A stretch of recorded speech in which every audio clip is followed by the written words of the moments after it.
Hi there everyone, welcome back to my channel. And then in this tutorial video guys, I will teach you on how to determine the version of your Microsoft Windows in Windows 11.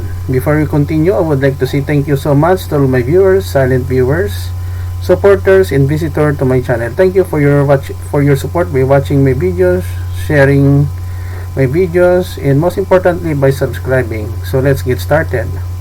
We are here in the desktop of Windows 11. So basically, if we want to know what type of version of Windows that we are using, we can go here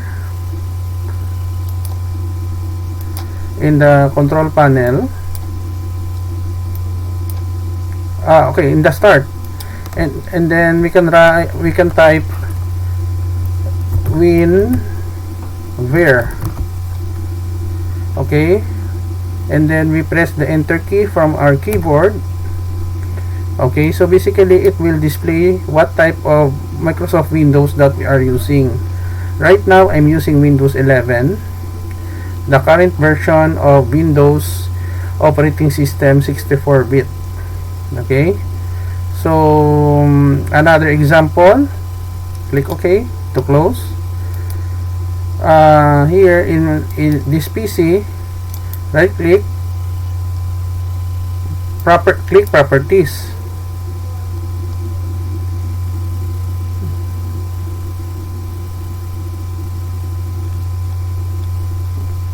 Okay, by this time we can also see what type of version of Windows 11 Pro version 21H2.